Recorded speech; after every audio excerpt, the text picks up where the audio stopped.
Hello, my dear friends. I'm Sanjay Verma from Applied Physics. I'm regularly updating my channel with best videos of NCERT and SC Verma. In the description of every video, you will find the timing, notes of that video, and the question based on that video. And if you want to change the language, you may anytime hit the caption button. Last but not the least, please like, share, and subscribe to my channel. And if you want any improvement, then please comment below. Regards and thank you. Hello my dear students, today's topic is electric field and electric lines and electric flux. Electric field, electric lines and electric flux. थोड़ा सा बड़ा topic है, थोड़ा सा ध्यान देने वाला topic है, ध्यान से समझिएगा what I am saying. So what first one is the electric field. What is field? अब फील्ड क्या होता है, जैसे मान लेते हैं एक एग्जांपल ले लेते हैं कि यहाँ पे एक मैग्नेट रखा है मैंने, तो इसको मैं मैग्नेट मान लेता हूँ. मैग्नेट रखा है, मैग्नेट के आसपास यहाँ पे मैंने एक कोई भी आयरन का फिलिंग्स रखी या कोई पिन रखी या कुछ भी रखा, तो यहाँ तक इस एरिया तक, यहाँ तक पी पॉइंट तक ये कोई फोर्स ऑफ अट्रैक्शन या रिपल्शन, वैसे तो आपका अगर सिर्फ इलेक्ट्रिक कंपोनेंट मीन्स अगर कोई आयरन है तो फिर वो अट्रैक्शन एक्सपीरियंस करेगा. तो पी पॉइंट तक मान लो कोई अट्रैक्शन एक्सपीरियंस नहीं करता. जैसे ही आप पी पॉइंट पे इसको लेके आते हैं तो ये फोर्स ऑफ अट्रैक्शन एक्सपीरियंस करता है. तो इसका मतलब क्या है, इट मीन दैट कि मैग्नेटिक फील्ड जो है ना आपका, वो पी पॉइंट तक पूरे के पूरे एक सर्कल के तरीके से या फिर ये बोल लो एक स्फीयर के तरीके से, अगर हम 3D में बात करें, फैला हुआ है. सिमिलरली इलेक्ट्रिक फील्ड भी कुछ ऐसा ही होता है. तो यहाँ हम बात कर रहे हैं इलेक्ट्रिक फील्ड की. तो इलेक्ट्रिक फील्ड किस तरीके से होता है वो भी आप इसी तरीके से समझ सकते हैं. मान लीजिए पॉजिटिव चार्ज है, इलेक्ट्रिक फील्ड की प्रॉपर्टी होती है पॉजिटिव से बाहर जाता है इलेक्ट्रिक फील्ड और नेगेटिव में के अंदर आता है इलेक्ट्रिक फील्ड. ठीक है, तो इसीलिए मैं एक डायग्राम आपको बनाया है पॉजिटिव से बाहर जाते हुए, ये एक डायग्राम बनाया है. तो पॉजिटिव से बाहर की तरफ आपके पास इलेक्ट्रिक फील्ड जा रहा है. अब इलेक्ट्रिक फील्ड, अब मान लीजिए मैं इस तरीके से बात करता हूँ कि एक चार्ज क्यू है और एक चार्ज स्मॉल क्यू है. ये चार्ज इस चार्ज के ऊपर मान लीजिए पॉजिटिव है या नेगेटिव है, इसके ऊपर ये अट्रैक्शन फोर्स ऑफ अट्रैक्शन लगा रहा होगा. Capital Q charge small Q के ऊपर फोर्स ऑफ अट्रैक्शन लगा रहा होगा.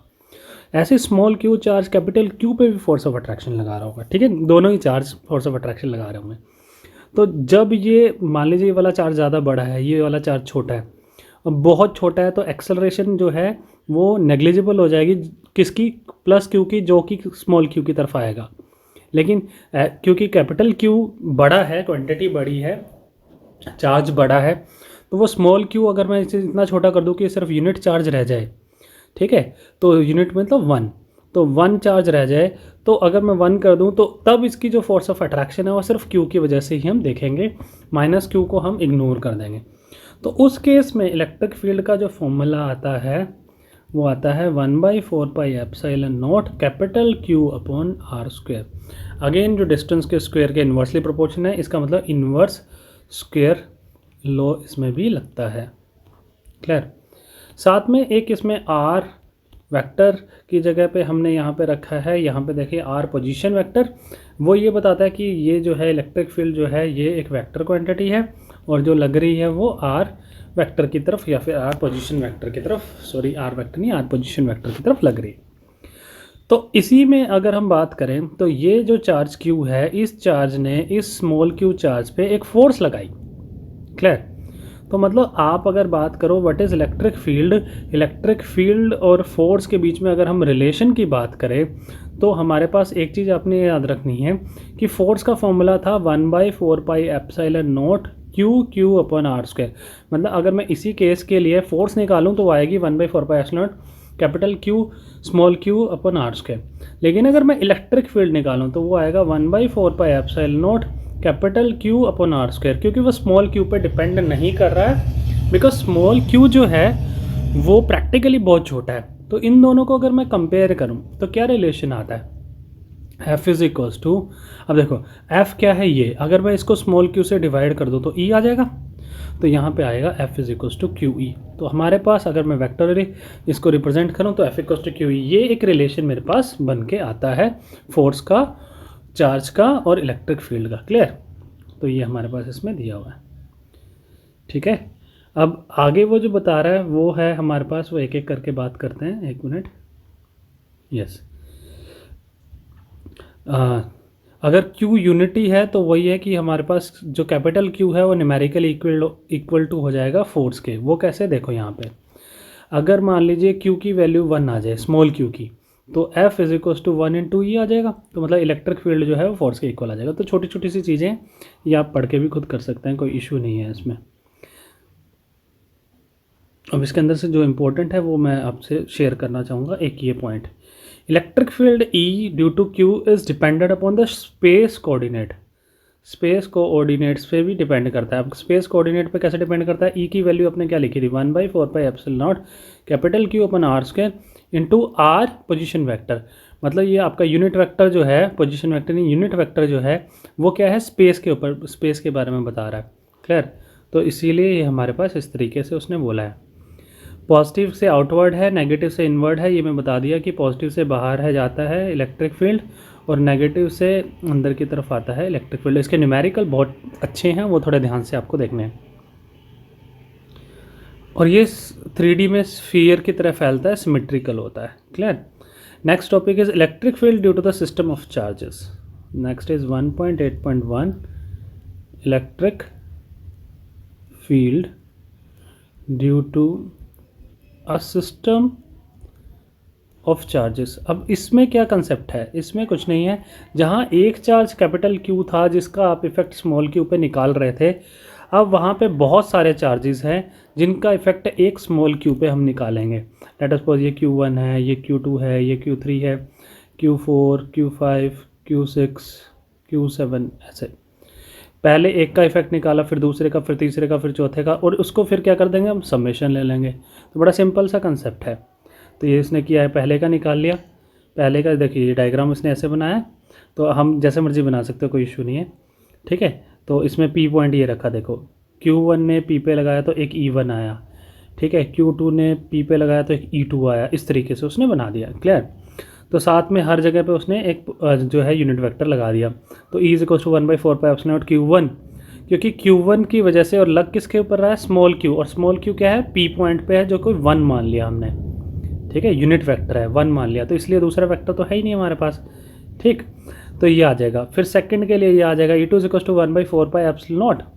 ठीक है? और ऐसे ही सारे के सारे, मतलब जो total E is equal to summation over 1/4πε0 Qi upon RIP square into RIP unit vector. अगर आप देखो तो ये इस तरीके से आना चाहिए। ठीक है? Where I goes from 1 to n। अब इसमें ज़रा पुट करके देखो, जैसे आप 1 पुट करते हो तो आता है 1/4πε0 Q1 upon R1P square into R1P, plus 2 put करो 1/4πε0 Q2 upon R2P square into R2P the unit vector. इस तरीके से आपका ये सारा का सारा निकल जाता है। तो सिंपल सा कंसेप्ट है, ऐसे आप लिख सकते हैं। नेक्स्ट इज जो इसी में है 1.8.2 is the physical significance. Physical significance का मतलब होता है कि क्या एक्चुअली ये सही में हम प्रैक्टिकली बात कर रहे हैं या फिजिकली भी कोई चीज़ है इसकी या नहीं है। ठीक है जी? तो उसके बारे में ये बोला गया। तो आप देखो कि प्रैक्टिकली है ये फिजिकल सिग्निफिकेंस कैसे है। एक्चुअली में ये फोर्स बता रहा है जो उस पर एक्ट कर रही है किसी चार्ज के ऊपर। तो अगर फोर्स एक्ट हो रहा है तो उसे खींचेगा, वो खींचेगा तो आपको वो इफ़ेक्ट नज़र आएगा। तो वो आपके पास जो इफ़ेक्ट नज़र आएगा तो वो हमारे पास क्या है, फिजिकल सिग्निफिकेंस है इसकी। और इलेक्ट्रिक फील्ड जो है एक वेक्टर क्वांटिटी है। ठीक है? क्योंकि फोर्स एक वेक्टर क्वांटिटी है। तो F is equal to q E है हमारे पास। तो वेक्टर के साथ अगर हम कोई चीज़ को मल्टीप्लाई भी करते हैं तो भी वो वेक्टर ही रहता है। ठीक है? तो इस तरीके से हमारे पास ये वेक्टर क्वांटिटी है। तो ये फिजिकल सिग्निफिकेंस के अंदर आता है। एक और चीज़ इसने बोली हुई है कि अगर हम बात करें कि जब भी कोई चार्ज पार्टिकल मूव करता है तो उसके आसपास एक इलेक्ट्रोमैग्नेटिक फील्ड बनता है, इलेक्ट्रोमैग्नेटिक वेव बनती है। ठीक है? जो कि चार्ज के ऊपर इफेक्ट डालती है। तो इसलिए फिजिकल सिग्निफिकेंस उसका नज़र आता है। Next is very very important, the numericals. Now the numericals on electric field देखते हैं क्या है। An electron falls through a distance of 1.5 centimetre, एक यहाँ पे ये 1.5 सेंटीमीटर दे दिया है मेरे को। इन यूनिफॉर्म इलेक्ट्रिक फील्ड, एक यूनिफॉर्म इलेक्ट्रिक फील्ड, अब यूनिफॉर्म इलेक्ट्रिक फील्ड की डायरेक्शन पॉजिटिव टू नेगेटिव होती है, तो मैंने वो बना दिया। उसकी वैल्यू दे रखी है 2 × 10⁴ newton per coulomb. The direction of electric field is reversed, second case है ये। अगर direction of electric field reverse कर दें तो यहाँ डायग्राम देखिए, पॉजिटिव एक तरफ, नेगेटिव इस तरफ, ठीक है। और यहाँ पे इलेक्ट्रॉन था, यहाँ प्रोटॉन है, ई पॉजिटिव मतलब प्रोटॉन, ठीक है। तो अब वो क्या कह रहा है, अगर डायरेक्शन चेंज कर दे, compute the time of fall in each case, contrast the situation with that of a free fall under gravity, कि अगर ग्रेविटी होती तो क्या होता। अब इसके लिए वो टाइम पूछ रहा है। अब देखो फॉर्मूले जो हमें पता है, पहले तो एक फॉर्मूला हमें ये अभी अभी पता है कि F = QE होता है, अभी अभी हमने निकाला। तो force = mass into acceleration is equal to Q × E, clear है। तो मास किसका, इलेक्ट्रॉन का, एक्सेलरेशन किसकी, इलेक्ट्रॉन की, चार्ज किसका, इलेक्ट्रॉन का। तो इसकी जगह पे मैं Q की जगह पे E लिख देता हूँ, तो E small e into electric field. अब यहाँ से आप जो है सिंपली, अब आपको क्या क्या पता है, देखो E पता है, कैपिटल E पता है, ME पता है, ठीक है। मास ऑफ इलेक्ट्रॉन आपको पता है, ठीक है। इलेक्ट्रॉनिक चार्ज आपको पता है, इलेक्ट्रिक फील्ड आपको पता है, ये तीन चीज़ें आपको पता है। नहीं पता तो आपको याद होनी चाहिए, ये लिखी हुई है, वैसे ये पेपर में हमेशा दी आएंगी। तो E = 1.6 × 10⁻19 कूलम होता है। मास ऑफ इलेक्ट्रॉन इज 9.1 × 10⁻31 होता है। इलेक्ट्रिक फील्ड आपके पास दे ही रखा है। तो अब आपको निकालना है टाइम। अब टाइम के लिए, क्योंकि इनिशियली जो था ये पॉजिटिव है, ये नेगेटिव है, इलेक्ट्रिक फील्ड इधर, यहाँ से इलेक्ट्रॉन को गिराया गया, पहले वो चल नहीं रहा था, तो उसकी इनिशियल वेलोसिटी 0 मान ली हमने। तो अगर मैं इसको करूँ तो S = UT + half eighty square से करूँ, तो यहाँ से U ख़त्म करो, तो S की जगह पे H माना है इसने, तो हाइट मान लो। अब height = half acceleration into T², यहाँ से 2 ऊपर ले जाओ, 2H/A = T², यहाँ T निकालेंगे तो 2H/A। अब यहाँ पे अभी अभी A निकाला हम लोगों ने, तो T = √2H/ इलेक्ट्रॉन की एक्सेलरेशन। तो अभी आपने जो वैल्यू पुट करी है A की, वो आएगी वैल्यू, जैसे जैसे आप पुट करेंगे यहाँ पे वैल्यू पुट कर दो, तो वैल्यू पुट करते साथ वो आएगा E/ME, क्लियर। ये सारी चीज़ें हमारे पास आ गई। एक्सेलरेशन निकाला ही नहीं हमने, फॉर्मूले में पुट करा और सीधा सीधा T निकालने की कोशिश करी। सारी वैल्यूज़ पुट करके आपके पास जो आंसर आ जाएगा, that is equal to T = 2.9 × 10⁻9 second, clear. तो ये आपके पास आंसर आता है किसके लिए, इलेक्ट्रॉन के लिए, जब वो इलेक्ट्रिक फील्ड में गिर रहा है। अब बात हो रही है प्रोटॉन की। अब प्रोटॉन और इलेक्ट्रॉन में देखो कोई खास डिफरेंस नहीं आने वाला। T को ऐसे रखो, इसको भी ऐसे रखो, 2H ऐसे रखो, मास ऑफ प्रोटॉन आ जाएगा। प्रोटॉन का चार्ज सेम ही होता है, E की वैल्यू सेम है, पुट करोगे तो मास ऑफ प्रोटॉन सिर्फ डिफरेंस आएगा। देखो यहाँ पे लिखा हुआ है, मास ऑफ प्रोटॉन 1.67 × 10⁻27, थोड़ा सा भारी होता है इलेक्ट्रॉन के कंपैरिजन में। तो फिर आपके पास जो टाइम होगा वो आपके पास आ जाएगा, सीधा सीधा T आ गया 1.3 × 10⁻7 सेकेंड, ठीक है जी, क्लियर। अब ये पूछ रहा है कि अगर मान लीजिए, अब ये इसने एक्सेलरेशन भी निकाल दी है, तो एक्सेलरेशन निकाल के आप क्या कर सकते हो कि कंपेयर कर सकते हो ग्रेविटी से। देखो ग्रेविटी की एक्सेलरेशन जो है 9.8 मीटर/सेकंड² होती, और इसकी आई है 1.9 × 10⁻12, ठीक है। तो एक्सेलरेशन इलेक्ट्रॉन की और प्रोटॉन की बहुत ज़्यादा आई है under the effect of gravity, ठीक है। तो इफेक्ट ऑफ ग्रेविटी को हम इग्नोर कर सकते हैं इसके कंपैरिजन में। तो ये उसने पूछा था। नेक्स्ट क्वेश्चन, ये भी क्वेश्चन बहुत अच्छा है, डायरेक्शन स्पेसिफाइड है, बहुत इंपॉर्टेंट है, बड़े ध्यान से आपने समझना है। एग्जाम्पल नंबर 1.9, डायग्राम बना हुआ है, ये देखिए। 2 चार्जेस Q1 एंड Q2, एक ये चार्जेस Q1 है, Q2 है, एक इसके ऊपर जो मैग्नीट्यूड दे दिया +10 × -8 कूलम है, और इसके ऊपर -10 × -8 कूलम है, ठीक है जी। ये दो हमारे पास उसने चार्ज रख दिए। रखने के बाद क्या कह रहा है, आर प्लेस्ड 0.1, मतलब दोनों के बीच में डिस्टेंस है तो 0.1, तो ये 0.05, ये 0. आधा आ जाएगा।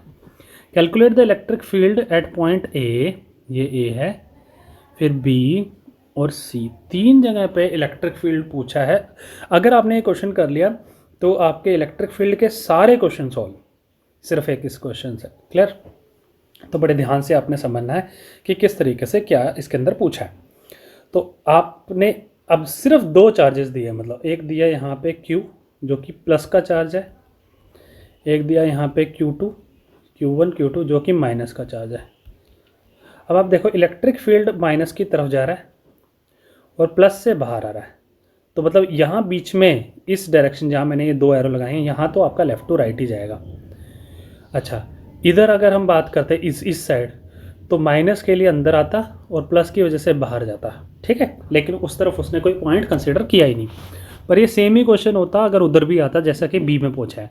बी के लिए अगर आप देखो माइनस क्यू का चार्ज जो है प्लस से बाहर जा रहा है, ठीक है, सॉरी Q1 का, और Q2 का जो चार्ज है वो माइनस से अंदर की तरफ जा रहा है। तो मतलब इधर जो है डायरेक्शन जो इलेक्ट्रिक फील्ड की बी की तरफ, जो कि यहाँ पे एक बी है, ये माइनस होगी क्योंकि एक इधर है लेफ्ट साइड में और एक राइट साइड में, यहाँ माइनस होगी। यहाँ पे बीच में अगर बात करें तो दोनों डायरेक्शन एक ही तरफ है तो यहाँ प्लस होगी। इधर बात करें तो एक बाहर जा रहा है पॉजिटिव की वजह से Q1 की वजह से, और Q2 की वजह से जो इलेक्ट्रिक फील्ड अंदर जा रहा है यहाँ पे भी माइनस होगी। तो ये डायरेक्शन बहुत इंपॉर्टेंट है। अगर डायरेक्शन समझ आ गई आपको, इसको पॉज करके वीडियो को दोबारा देखोगे समझ आ जाएगा, ठीक है। तो फिर आपका एक क्वेश्चन सॉल्व हो जाएगा। तो ये मैं इधर के लिए मैंने बता दिया, तो मैं इसे रब कर रहा हूँ, ठीक है जी। आगे ए पॉइंट कहाँ है? सेंटर पे, ठीक है। सी पॉइंट का है बिल्कुल सेंटर के ऊपर। सी पॉइंट पे उसने कोई चार्ज नहीं रखा, तो अगर चार्ज नहीं रखा तो मैं यूनिट पॉजिटिव चार्ज मानूंगा। तो पॉजिटिव पॉजिटिव को रिपेल करेगा बाहर, नेगेटिव पॉजिटिव को अट्रैक्ट करेगा इधर अंदर की तरफ।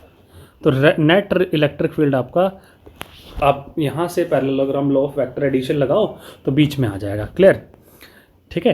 तो इस तरीके से हमने करना है। तो ए पे निकालते हैं।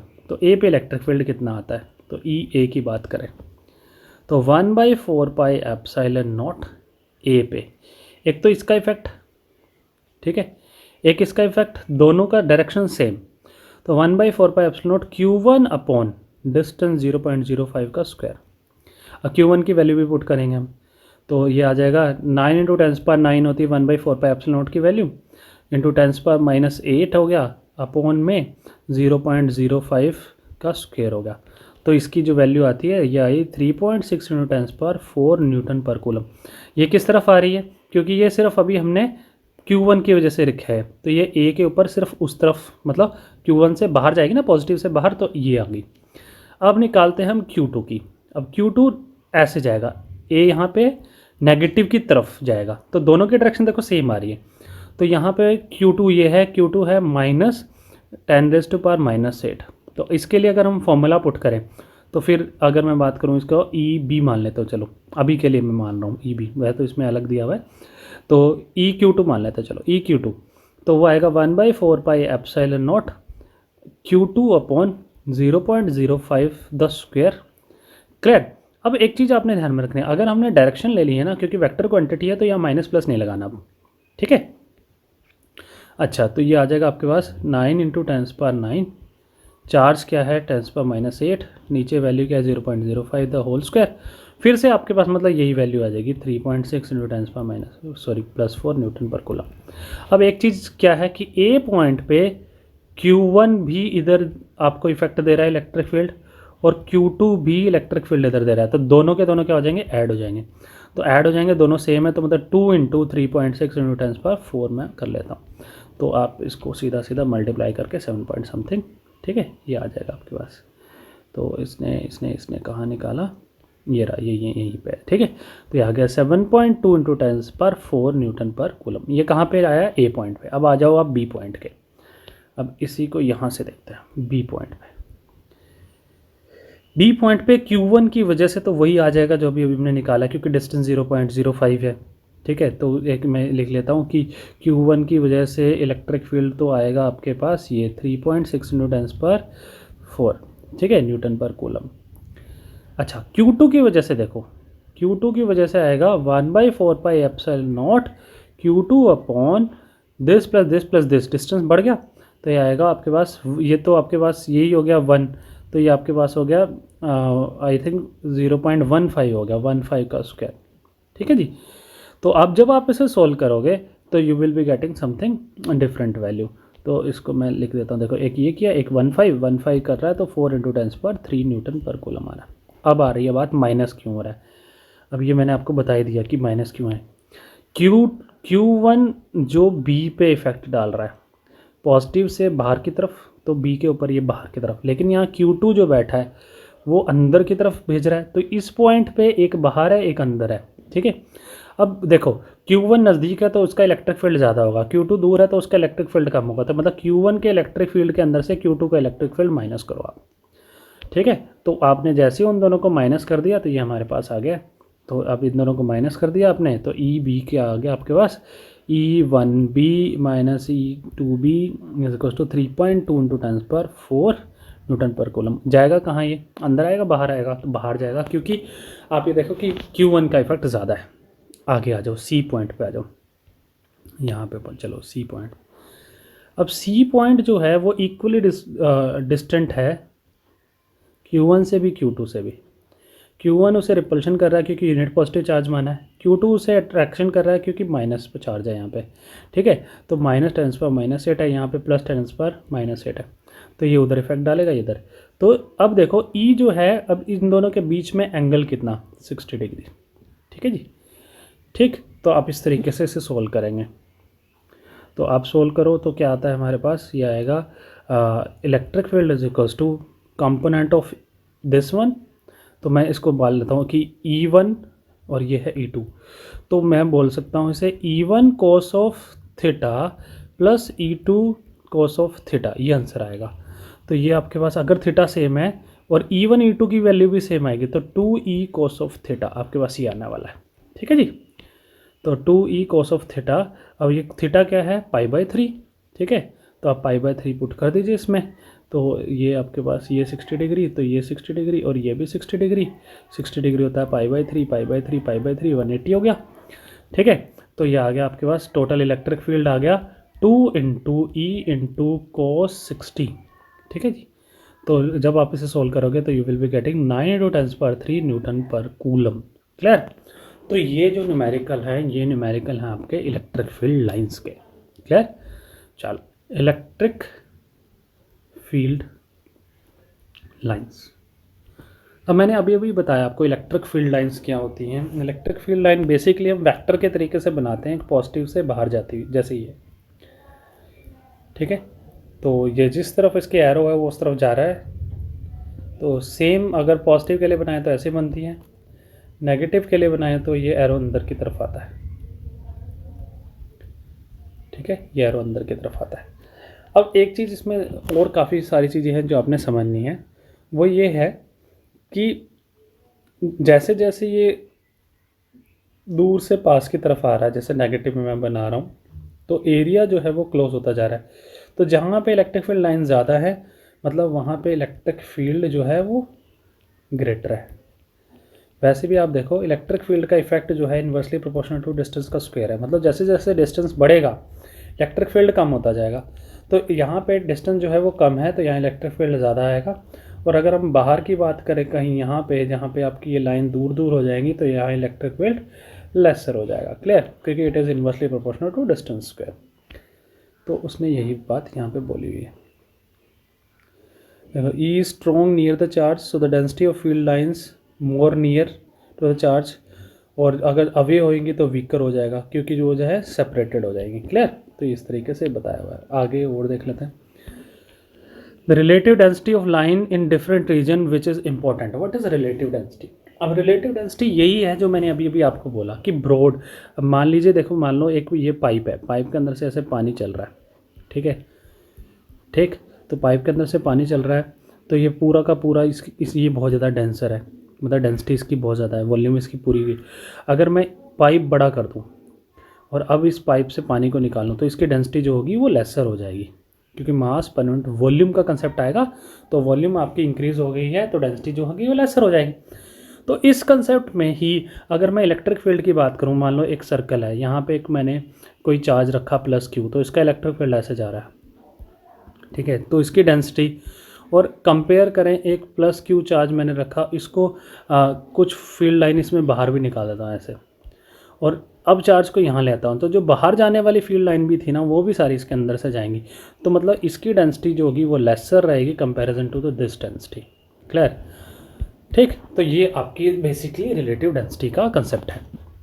तो relative density means closeness of field line है, ठीक है, यहाँ पे लिखा हुआ है देखिए, क्लोजनेस ऑफ फील्ड लाइन, ठीक है। और वो क्लोजनेस ऑफ फील्ड लाइन क्या बताते हैं, रिलेटिव स्ट्रेंथ को बताते हैं कि अगर क्लोजनेस ज़्यादा है तो स्ट्रेंथ ज़्यादा है, ठीक है। तो ये सिंपल सा कंसेप्ट है। आगे अगर हम 3D की बात करें, अब इसने 3D में बनाया हुआ, देखिए ये डायग्राम बना हुआ, तो 3D में भी यही है। 3D के केस में क्या है, जब हम सॉलिड एंगल यूज़ करते हैं, सिंपल एंगल क्या होता है, theta equal to arc upon radius. तो सॉलिड एंगल के केस में भी ऐसे ही आता है। तो डेल्टा मतलब ये पूरा आर्क मतलब डेल्टा एस अपॉन रेडियस का स्क्वायर। तो इस तरीके से सॉलिड एंगल का बनता है वही कंसेप्ट कि नंबर ऑफ फील्ड लाइन जो पास आउट हो रही हैं, ठीक है, वो अगर ज़्यादा हो रही हैं तो हमारे पास वो ग्रेटर हो जाएगा, कम हो रही हैं तो वो लेसर हो जाएंगे। ये कंसेप्ट जो दिया था फैराडे ने दिया था। तो इस लाइन को हम इलेक्ट्रिक फील्ड लाइन बोला था, उसने लाइन ऑफ फोर्सेस भी बोला था, मतलब इलेक्ट्रिक फील्ड लाइंस को उसने लाइन ऑफ फोर्स भी बोला था। क्लियर। तो ये है हमारे पास। अब इसकी जो प्रॉपर्टीज़ हैं वो देखते हैं हम, और क्या क्या प्रॉपर्टी हैं फील्ड लाइंस की प्रॉपर्टी। ये डायग्राम बोर्ड में पूछ लिए जाते हैं तो इसको ध्यान से समझना। ये दोनों पॉजिटिव चार्ज हैं तो बाहर जा रहा है, एक ये पॉजिटिव नेगेटिव है, यहाँ डाइपोल बन रहा है। डाइपोल क्या होता है हम नेक्स्ट लेक्चर में देखेंगे, ठीक है। तो इस तरीके से बनता है, तो उसको समझते हैं क्या है ये कंसेप्ट। तो फील्ड लाइन मैंने अभी बताई कि पॉजिटिव चार्ज से निकलती है, नेगेटिव चार्ज की तरफ आती हैं, ठीक है। तो ये मैंने बता दिया कि पॉजिटिव से निकलती हैं और नेगेटिव है तो नेगेटिव की तरफ आएंगी। इस तरीके से बनेगा अगर मैं डाइपोल की बात करूँ तो, ठीक। अच्छा, चार्ज फ्री रीजन में electric field line can be taken to be continuous. Charge free मतलब आसपास कोई चार्ज ना लगाएं आप, तो ये ऐसे चलती रहेंगी, कंटिन्यूस है, ठीक है। तो कंटिन्यूसली चलती रहेंगी ऐसे, ठीक। ओके, एक और चीज़ मेरे को वैसे याद आ गई, इलेक्ट्रिक फील्ड लाइन जो अगर सरफेस होता तो उसके हमेशा परपेंडिकुलर होती है। अगर सरफेस हो तो परपेंडिकुलर, जैसे मैंने यहाँ टेढ़ी मेढ़ी कर दी ना, अगर ये सरफेस होता तो हमेशा 90 डिग्री पे जाती है, ठीक है।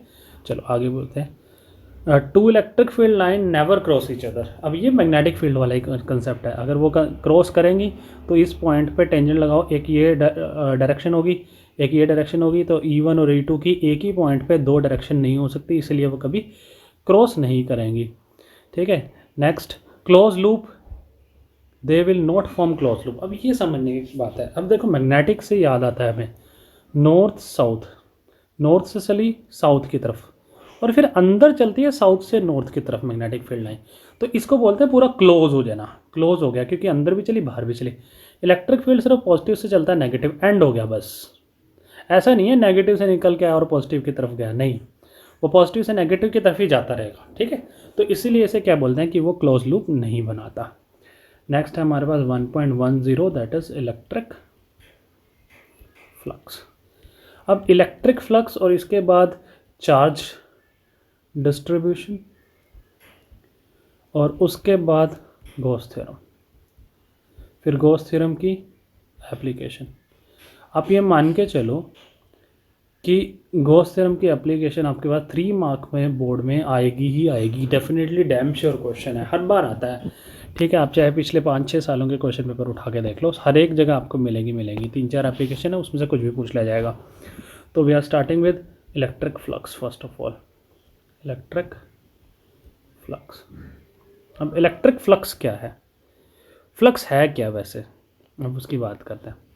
Flow of liquid with velocity v through a small flat surface delta S in the direction normal to the surface, उसको हम फ्लक्स बोलते हैं। समझाता हूँ क्या फ्लक्स एक्चुअली ये होता है। जैसे मान लो ये एक एरिया है, इसके अंदर मैंने यहाँ टॉर्च रखी, सीधी लाइनें जानी चाहिए लाइट की, सीधी गई मतलब परपेंडिकुलर होगी वो, एक तरीके से perpendicular to the surface, surface के perpendicular.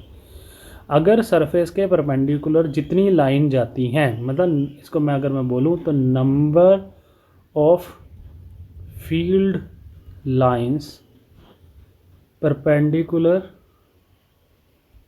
perpendicularly passing through a unit area is known as flux। मतलब फील्ड लाइन पास आउट होने से मान लो 10 रेज निकली, मान लो हम लाइट की बात करते हैं, तो अगर 50 निकलते तो 50 उसका फ्लक्स हो जाता है, 10 निकलती है तो 10 हो जाता है।